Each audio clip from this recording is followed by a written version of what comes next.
Om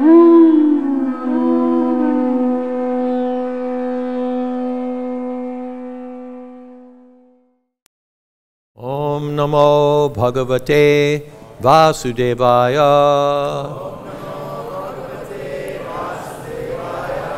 Om Namo Bhagavate Vasudevaya.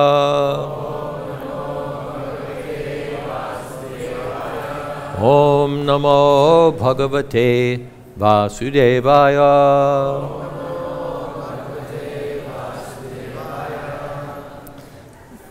Srimad Bhagavatam 8.5.34. Somam mano yasya samamananti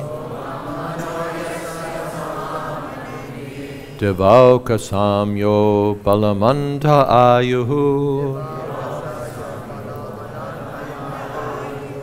isho naganam prajana prajanam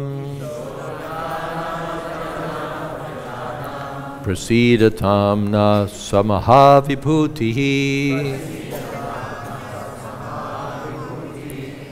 Somam, the moon, Manaha, the mind, Yasya, of whom? Of the Supreme Personality of Godhead. Samamananti, they say, Devaukasam, of the denizens of the upper planetary systems. Yaha, who? Balam, the strength. Antaha, the food grains. Ayuhu, the duration of life. Ishaha, the Supreme Lord. Naganam, of the trees. Prajana, the source of breeding. Prajanam, of all living entities. Prasidatam, may he be pleased. Naha, upon us. Saha, that Supreme Personality of Godhead. Mahavibhutihi, the source of all opulences. Soma, the moon, is the source of food grains, strength, and longevity for all the demigods. He is also the master of all vegetation and the source of generation for all living entities. As stated by learned scholars, the moon is the mind of the Supreme Personality of Godhead. May that Supreme Personality of Godhead, the source of all opulences, be pleased with us. Purport. Soma, the predominating deity of the moon, is the source of food grains, and therefore the source of strength, even for the celestial beings, the demigods. He is the vital force for all vegetation. Unfortunately, modern so-called scientists who do not fully understand the moon describe the moon as being full of deserts. Since the moon is the source for our vegetation, how can the moon be a desert? The moonshine is the vital force for all vegetation, and therefore we cannot possibly accept that the moon is a desert.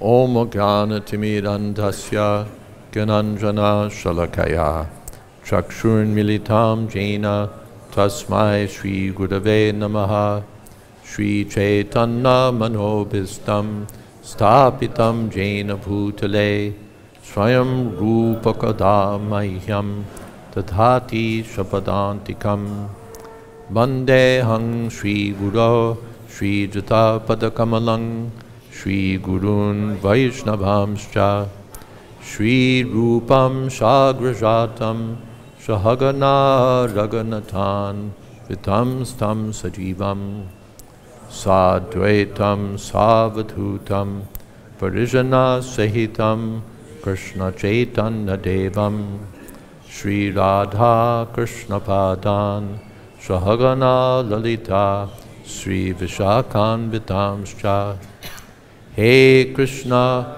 Karuna Sindho Dina Bandho Jagatpate Gopesha Gopika Kanta Radha Kanta Namostute Tapta Kamshana Gaurangi Radhe Vrindavaneshwari Prishabhanu Sute Devi Pranamami Hodi Priye Vansha Kalpatarubhyascha Kripa Sindho Vyaevacha Patitanam Pavanebhyo Vaishnavebhyo Namo Namaha Shri Krishna Chaitanya Prabhu Nityananda Shri Advaita Gadadhar Shri Vashadi Gaur Bhakta Vrinda Hare Krishna Krishna Krishna Hare Hare Hare Rama Rama Rama Hare Hare.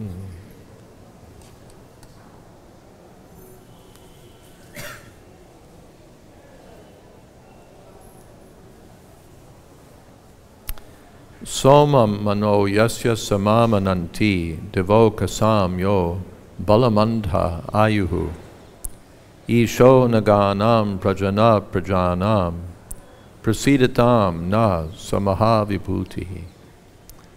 The verses in this sequence of this prayer all end Mahavibhuti, addressing the Supreme Personality of Godhead. Mahavibhuti, you're the person who has special opulences, great special opulences. Vibhuti means special opulence. Mahavibhuti.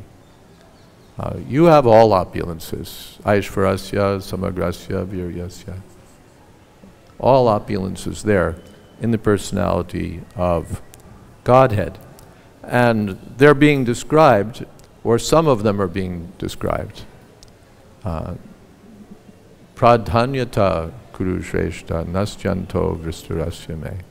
In the 10th chapter of Bhagavad-Gita, when Arjuna asked Lord Krishna to describe some of his vibhutis, his special opulences, the Lord said, Hantate Katiyashyami. All right, I'll speak about them, but only about the main ones. Pradhanyata, some of the principal opulences. Nastyanto Vistarasyame, because there's no end to my limitless opulence. So I'll just give some headlines. So here also, the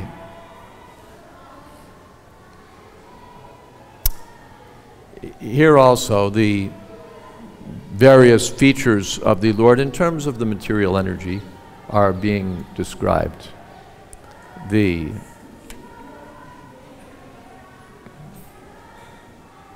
Yes.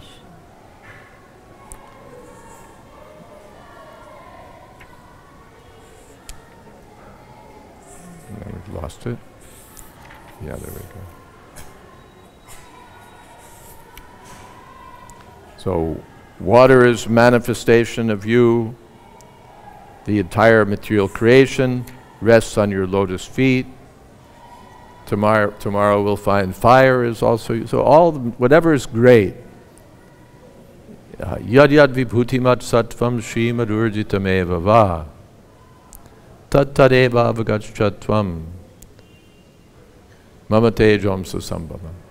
Whatever there is that's beautiful or opulent or splendid, powerful, just rests on one tiny fragment of myself. Or as Prabhupada says, just it's all manifested from my one plenary portion as the Purusha avatar. whatever is great is only a partial manifestation.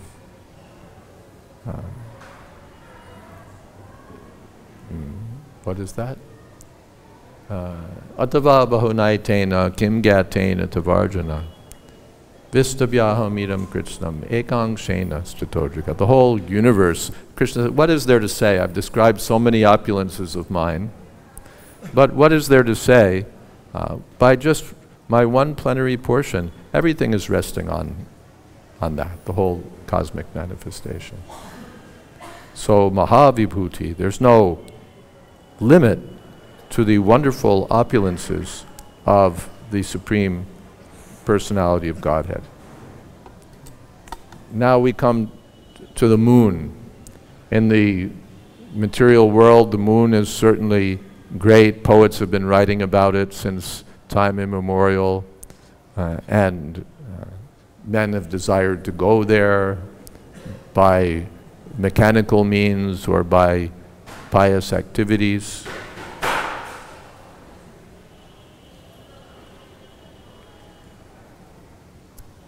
The moon is powerful also. Somo bhutva rasatmakaha. The vegetables become succulent by the power of the moon. Here it's said that the demigods get the strength of food grains from the moon. They get their longevity from the moon, strength from the moon. So we know, just in even ordinary people know, that the moon is connected with the tides. The tides are very powerful. They're under the sway of the moon. So the moon is very powerful. And beyond that, the moon is the presiding deity of the mind. The mind is very powerful. Balavadridham in the Bhagavad-Gita. The mind is very difficult to control because it's so powerful. The presiding deity of the moon is Soma, and the presiding deity ultimately is Krishna. Krishna says, the moon is my mind. For Krishna, the mind is always under control, the mind is always pure, the mind is always perfect. But our minds are connected with the material energy. Therefore, the mind can become the friend, or the mind can become the enemy. Udtared atmanatmanam natmanam avasadayet. Atmaiva hyatmano bandhur, atmaiva ripuratmana. The mind can be the best enemy, worst enemy, or the best friend. What is that? Yenatmaivatmana jitaha. Anatmanastu shatrutve vartet atmaiva shatruvat. If the mind is controlled, it's the best friend.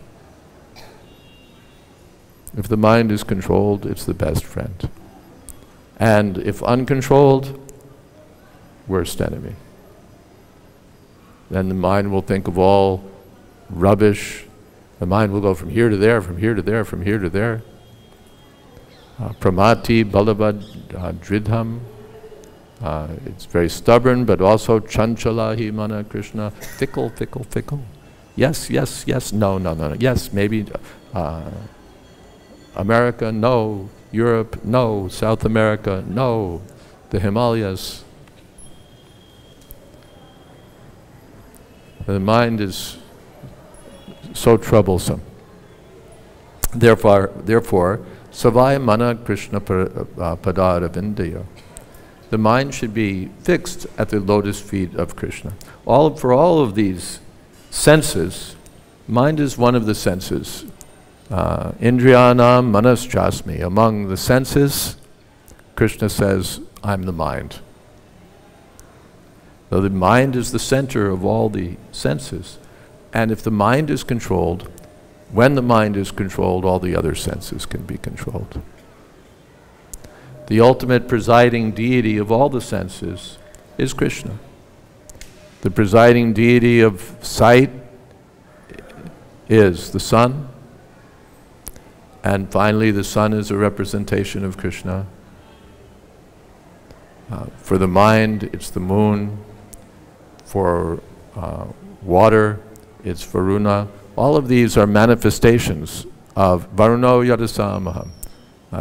Varuna, Krishna says, also represents me. Everything, finally, any great power represents Krishna. Therefore, all of the senses, beginning with the mind, should be engaged in the service of Krishna. What is that? Bhaja Hure Mana Sri Nanda Nanda. The mind should be engaged in the service of Krishna. Then the mind is controlled, then the mind is the best friend. Otherwise, if the mind is engaged in material activities, material thought, material business, then it becomes the worst enemy. And one dreams of going to the moon, spending millions of dollars, finding out that it's a desert there, coming back, then let's go to Mars, let's go to Venus, let's spend a few million here, a few million there.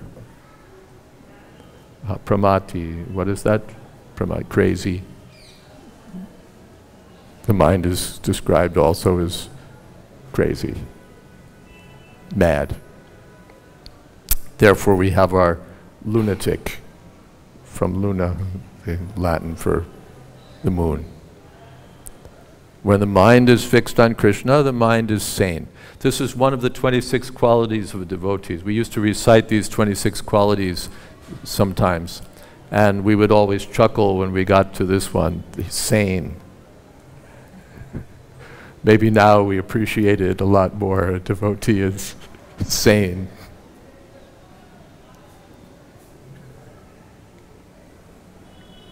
O somam mano yasya samamananti. According to great authorities, the moon is the Lord's mind. Isho naganam is the controller of the trees. And prajana prajanam, the source of breeding for all living beings. So prasidatam, may that Supreme Personality of Godhead be pleased with us, be satisfied with us. Srila Prabhupada points out also that this moon that we have, they say it's a desert, we have a different opinion. But whatever your opinion, it's got all these spots on it, and it doesn't last. It looks good for some years, maybe for the day of Brahma, and then it's finished. So the moon, for all its glory, it's limited. But on the full moon day, Sri Chaitanya Mahaprabhu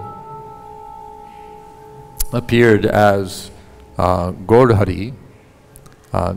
Krishna appeared as Lord Chaitanya Mahaprabhu. So the mind should be engaged in the service of Sri Chaitanya Mahaprabhu, engaged in taking part in the Sankirtan movement and spreading the Sankirtan movement. Then the mind can become purified, Cheto Darpana Marjanam, and the mind becomes your best friend, and you can become the friend of others by spreading the mercy of Sri Chaitanya Mahaprabhu and Krishna.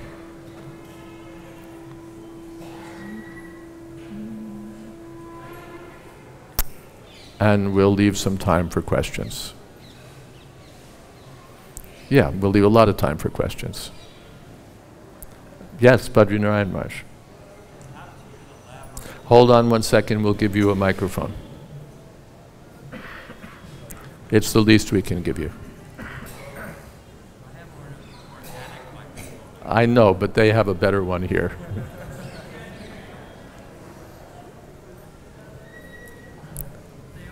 It's also organic. It's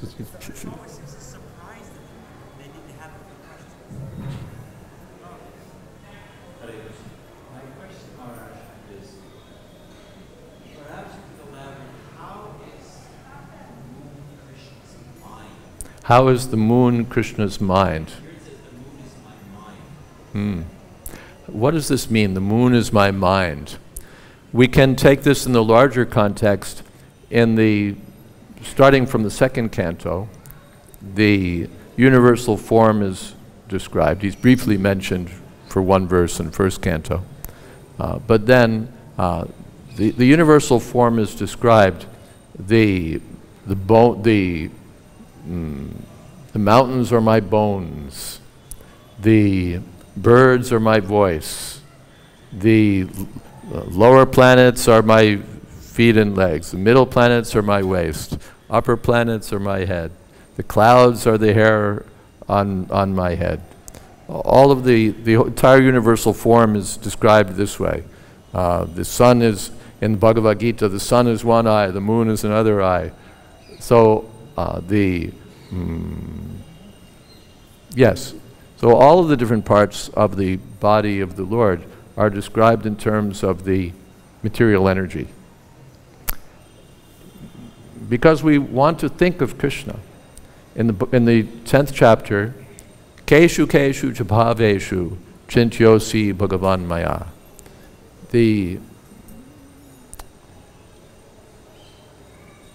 Arjuna asks, how can I always think of you? And at least in one of the editions, Prabhupada comments that bhaveshu means in material things. How can I always think of you within the context in which we live, in the material world? We're not surrounded, maybe in Vrindavan we're surrounded by desire trees and cows and the Jamuna and Govardhan and whatever we can see or not see. But in the rest of the world, it's factories, cities, traffic lights, cinemas, restaurants, and on down from there. The internet, the television, and may God save us from all of that. So Arjuna said, how am I supposed to think of you all the time? What is that? Krishna says, manmana, just think of me. How am I going to do that with all this rubbish going on? So then, yes, I'm everywhere in my universal form. So when you see the sun, you can think of my eye. When you see the moon, you can think of my mind. When you hear the birds, you can think of my voice. When you see this, you can think of that. In the 9th chapter also, Prabhasmi Shashishuryuyo. I'm the light of the sun, I'm the light of the moon. Rasoham apsu konte, I'm the taste of water. How can you not think of me? I'm all over the place. So, in that way. Also, we can think that I have a mind. I have a mind which is controlled by the moon, for better or worse. So Krishna also has a mind. Krishna also has a mind. It's not that I'm very intelligent and Krishna's mindless. That we heard the other day, the scientists, their idea is that everything is just, matter is so intelligent that it comes up with everything. You just take the building blocks of life, as we were told, hydrogen and carbon and oxygen, and maybe there was another one, nitrogen. You take these building blocks of life, you don't even take them, they take themselves, and they construct everything you see. Isn't nature wonderful? That's their idea. That matter itself organizes itself, and not only that, it creates intelligence. Intelligence arises from matter, which creates a problem because how did matter get so intelligent before it gave birth to intelligence? Before intelligence evolved from matter, how did matter become so intelligent as to get intelligence from itself? Very strange business. But we say that the universe has a mind, and it's not the mind of matter, It's the mind of the Supreme Personality of Godhead. Behind everything is the mind and intelligence of Krishna. So when, otherwise they've got they've got nature, but they've got no head to nature. It's got all these parts that just automatically work without a head. Prabhupada, it's a kind of childish mentality. Prabhupada talked about when he was a child, he used to think that the trains just ran, and that if he touched the wire, he could also like scoot down the street, like a tram car. But there's an arrangement, and behind the arrangement is intelligence, and for the universe, that intelligence is Krishna's intelligence. So when we see the moon, then we can think, yes, Krishna is behind everything. As I have a mind ruled by the moon, Krishna has a mind which is represented by the moon. My mind is working because his mind is working. Just as I'm seeing, I see you, you see me. How is it possible? You need three things. First, you need something to see. So I'm seeing you. That's the first thing I need. Some object of sight. Next thing, I need an organ of sight. If I don't have eyes, I can't see anything. Dhritarashtra was not able to see anything. Blind, netrahin. Well, Dhritarashtra couldn't see anything because he didn't have eyes. We'll get to light in a minute. But the first thing is that without eyes, without an organ of sight, you can't see. Everything may be there, but you won't see it. Then the third thing, yes, is that we need light. If we were sitting here at midnight and there was no electricity and no candles, whatever might be here would be all black. We wouldn't see anything. Because we need light. And where does light come? It comes from the sun.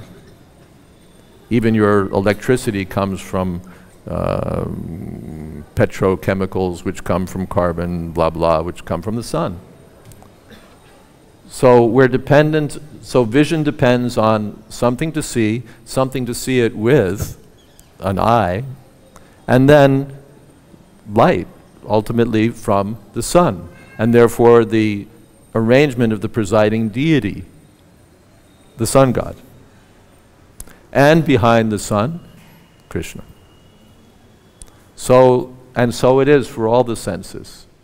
Each sense in the same way depends on a sense object, a sense organ, a presiding deity of the sense, and behind the whole thing, Krishna.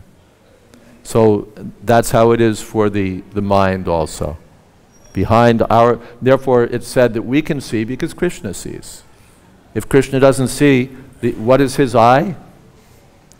The Yachchakshuresha Savita, Krishna's eye is the sun. Well, unless Krishna is seeing in the form of the sun, I can't see. I can't see. So unless Krishna is thinking, I can't think.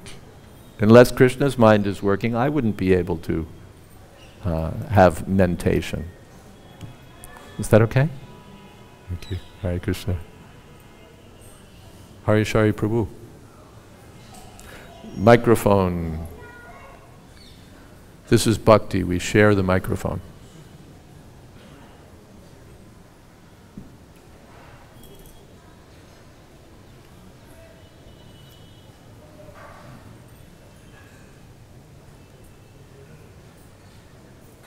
And ultimate bhakti is we have enough battery power. Yes?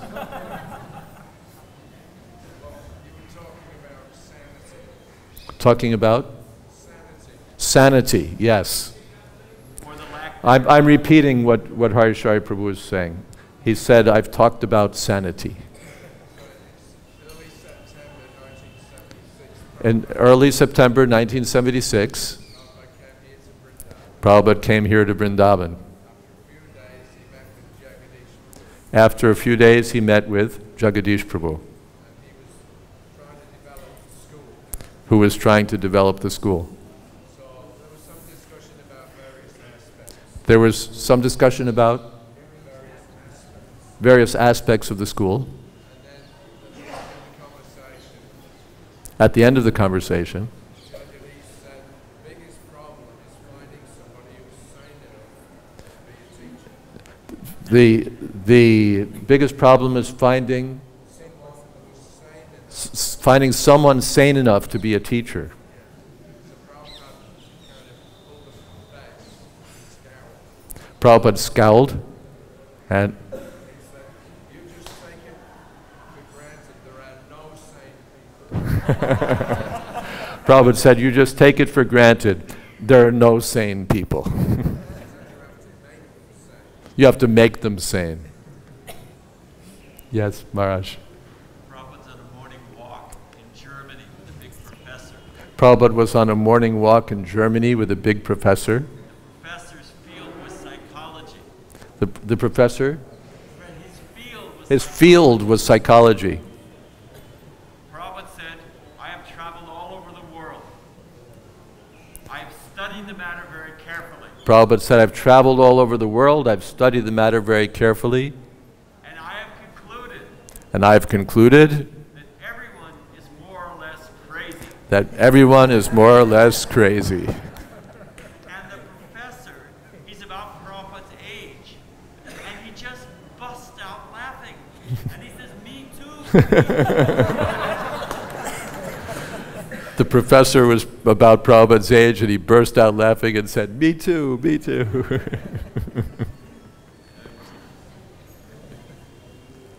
Something else? Yes. Devotional service is absolute. Devotional service is absolute. I was wondering if the engagement of the mind with the activity, does it matter what type of devotional activity it is? Does it still get the same benefit for the mind? Does it matter what kind of devotional service one engages in? Does one get the same benefit for the mind? Potentially, yes. The chanting can fully absorb the mind. Hearing can fully absorb the mind. Remembering can fully absorb the mind. Serving can fully absorb the mind. Cooking can fully absorb the mind. Distributing books can fully absorb the mind.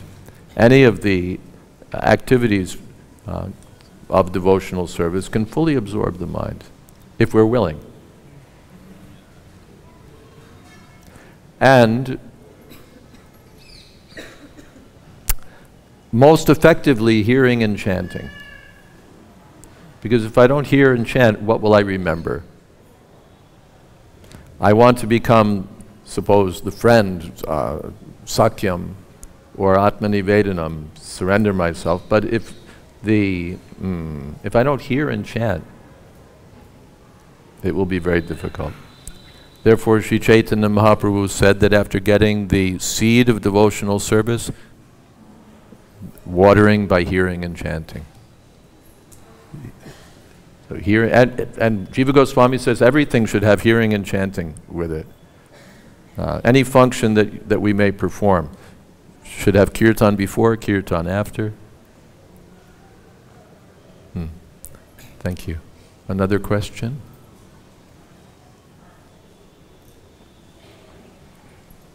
Yes, Madhvi. Hare Krishna.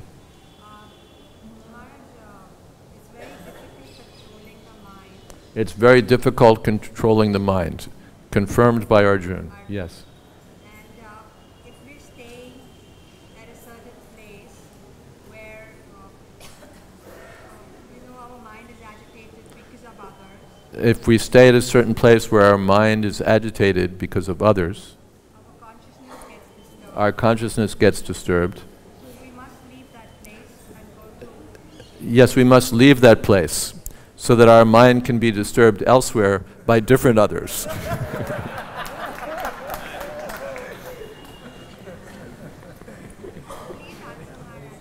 Prabhupada said that if you bring a grinding machine to Vaikuntha, it'll grind. Even wherever you bring the mind, it will do the same thing. I'll be agitated here, I'll be agitated there. Therefore, just moving, and the mind is such a thing. Let me move here. Well, no, let me move back. It was better where I was. Therefore, the mind has to be fixed in Krishna. Just like, to speak of fickle people, Lakshmi is known as fickle. As the mind is fickle, Lakshmi is fickle. As businessmen find out, because she's their friend one day and deserts them the next.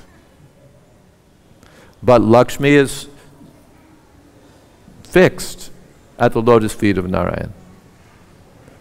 Otherwise, not.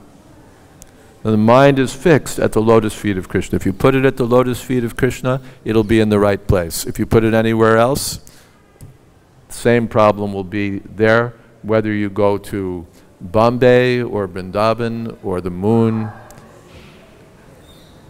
If the scientists actually went to the moon, they'd still be agitated.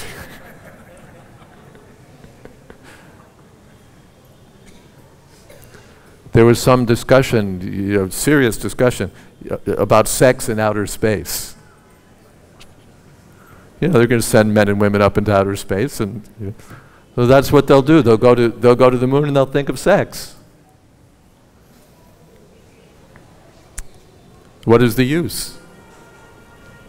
No, now we want to go to Mars and think of sex.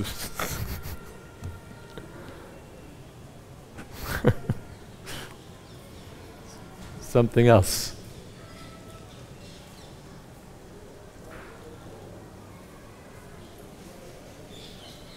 Yes. In the verse where Krishna says, the one who conquers the mind is the best friend. For one who conquers the mind is the best friend. It's not controlled, it's an enemy. Uncontrolled, worst enemy. I was thinking that, is it possible that the mind may never get conquered and we just accept it that it is an enemy, and that therefore we just be extra vigilant? Can we just reach a place where we say, well, the mind is never going to be conquered, so I just have to accept that and be extra vigilant? As a provisional strategy, I can understand that, because it's not that I woke up this morning and said, at last I've conquered my mind, and from now on we'll live happily ever after, me and my best friend. It hasn't happened to me. So from that point of view, we accept that my mind is, kind of like a nation where they know that the enemies are there, but they hold them at bay at least. So at least if we know that my mind is my enemy, let me control it, at least to the greatest extent. Not a bad strategy. Finally, we hope to reach that point. Not that we say, okay, that's it, the mind will never be conquered, give up, and just sort of accept it and deal with it. We should always be striving to reach that point where by Krishna's grace we conquer the mind. It becomes our friend because we're fully engaged in Krishna consciousness. That stage is reachable, and we should aspire for it.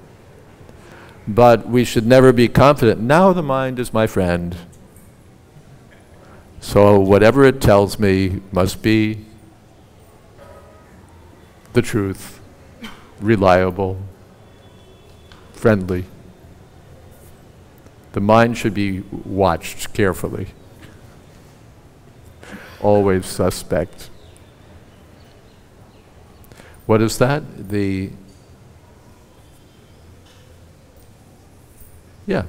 Balavan indriya gramam vidvamsam api karshati. Even why should one not sit alone with one's mother or one's sister or one's daughter? Because the senses, with the mind as the commander-in-chief, are so strong that vidvamsam, even a learned person, may be dragged. So one should always be careful about the mind, about the senses. But just trying to stop the mind, or just trying to say, don't think of this, don't think of that, don't go here, don't go there, will be very difficult. What is that? Yeah, no, there's a verse. The wrong verse is coming. Give me a moment.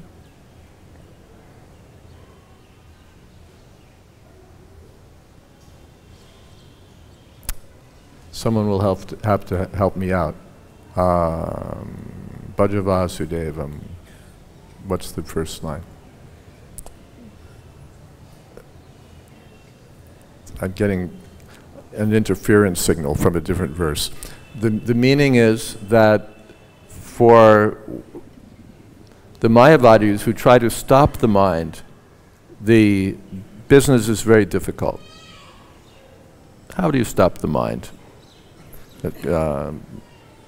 Krishna Arjuna says it's like stopping the wind.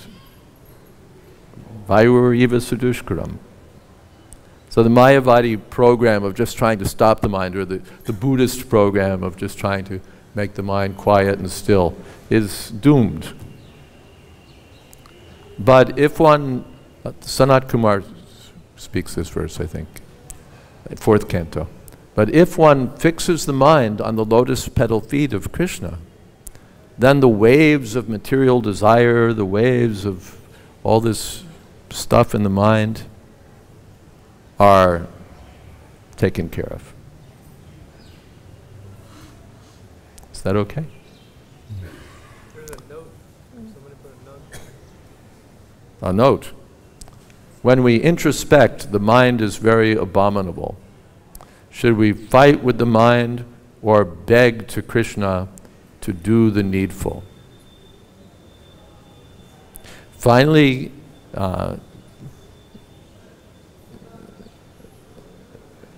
begging to Krishna to do the needful will be better. Fighting the mind, it's like, you know, an ant against the world. It's not going to work. Finally, we beg the mind, and then if the mind is fixed on Krishna, then, or if we're Krishna conscious, then we can fight against Maya. The mind that we're worried about is the mind that's affected by Maya. We can fight with that Mayic tendency, not by our own power. In the Srimad Bhagavatam, Dhruva Maharaj was fighting with the Yakshas. One of them had killed his brother, and so Dhruva retaliated against all the Yakshas, and they're fighting him like anything. And because he's winning, they start the mystic stuff. And blocks of stone start dropping from the sky, blood and pus start raining from the sky, clouds of dust, and Dhruva appears to be overwhelmed by the Yakshas. But then he shoots an arrow, which represents the Krishna consciousness, the holy name of the Lord, and all the illusions created by the Yakshas are dispelled. So we have to, finally, what do we do for the mind? Just say, stop. Hare Nama, Hare Nama, Hare Nama. This is controlling the mind. And Chaito Darpana Marjanam. If the mind is chanting Hare Krishna, then the mind is properly engaged. And the presence of Krishna purifies the mind. Chaita means mind, heart, consciousness. So we're very weak. And the holy name is very powerful. So this is our weapon. We chant, it's not our weapon. The weapon is given. Sometimes Chaitanya Mahaprabhu says that this is the medicine. This will dissipate Maya. Or take it as a weapon. This will dissipate Maya. Now, it's not our power. Just like Arjuna, he was getting divine weapons. A weapon from Indra, a weapon from Lord Shiva. So we've got a better weapon. This is a weapon from Chaitanya Mahaprabhu. Harinam Maha Mantra Lao Tumi Magi.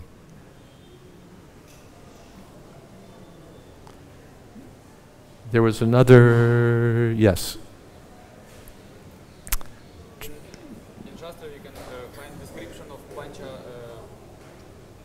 Kosha, these 5 coverings of Brahma. Yeah. And among them stated also some stages Manamaya. And there's a description in the Upanishads of Pancha Krosha, 5 coverings. Among them, one of them is the mind. Manamaya. What does it mean, all the stages? What do these stages mean? Manamaya, Pranamaya, Anandamaya. It's not a 3-minute question, I don't think, but we'll give it our best. I mean, what does it mean depend on this mind and how I'll explain. beyond that? I'll do my best. For those who want a further explanation, in my book I've explained it, but that's another story. We start with Annamoya. Annamoya means food is everything. Food is everything, just like you see the birds. Their whole life, the animals eating, the fish. Eating is everything. Anamoya, then pranamoya, higher than that. Staying alive is everything. And we see that, just like people, old men, just if I could stay alive. And the animals also, the animal, the bird, it's like 2 things. Can I eat and am I safe? Can I eat and am I safe? Is there something to eat and am I safe?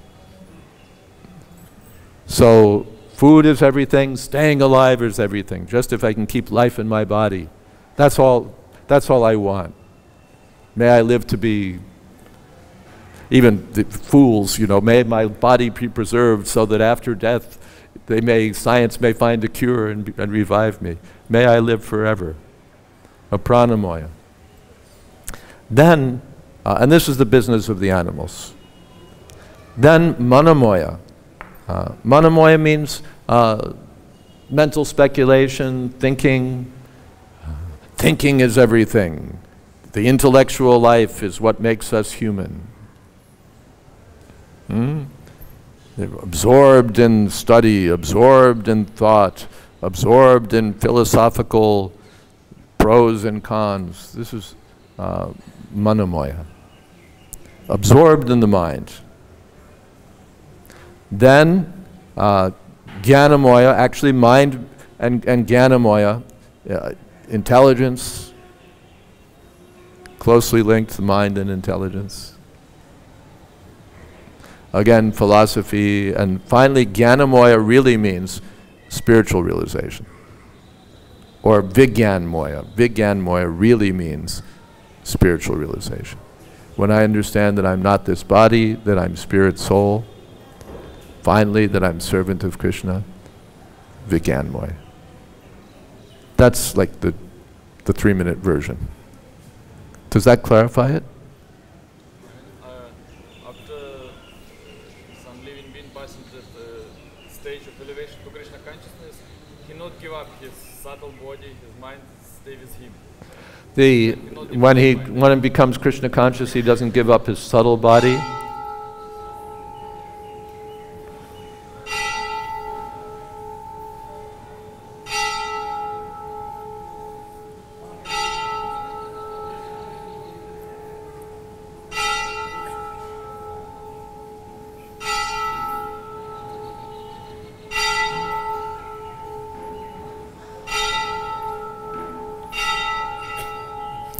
Anandamoya, Krishna consciousness means always absorbed in the blissful service of Krishna.